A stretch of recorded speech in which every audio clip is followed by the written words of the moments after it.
For the life of me, I physically could not hold my head high. Been downtrodden for so long I couldn't even see the sky. That's before I got glasses. I've been told the grass is always greener on the other side. I felt like somebody lied to me just to keep me quiet, making excuses why good days always pass me by. Thick-skinned on the outside, but I was internally beat. Before I could leave the house, I already tasted the blood of defeat. From an early age, it got to the point where I would rage when I was met with it, given to me by supposedly trusted folks who constantly tried to coax me to accept mind games and gaslit rhetoric they spoke.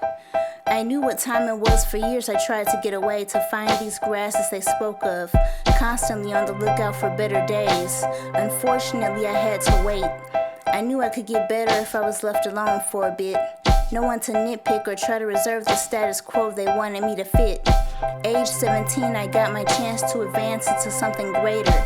The fight inside of me had been very strong. I longed to become something somewhere I knew where I belonged. So I set out as far from home as I could go. My first lesson was to teach myself to say no.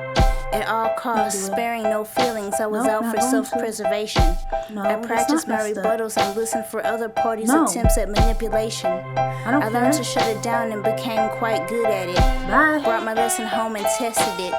Hush whispers of keeping me from leaving again. Had to be careful the room I read it. I knew something was wrong. I sought out a psychiatrist. Took some tests, got some medicine for anxiety, depression. I vetted everyone close to me. I could see my environment was toxic.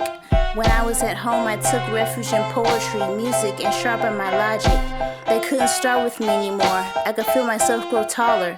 Mentally, I had my chance to grow while attempts to manipulate began to falter.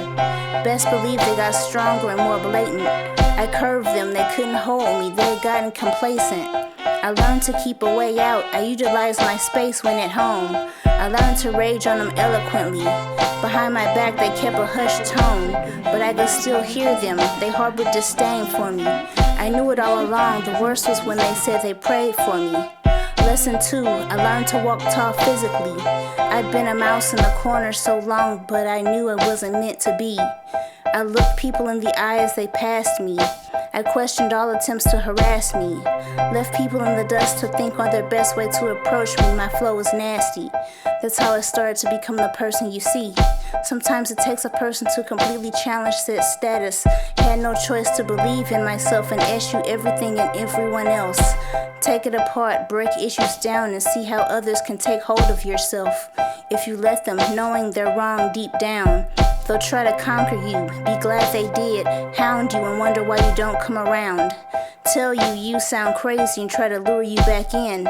Play dumb victim like they don't know what they did. Get rid of them quick, they'll drag you down in the dirt. When you call them out, they will act hurt. These people are dangerous, they seek to be above you. Lesson number 3, no matter how hard you try, you cannot make these people love you.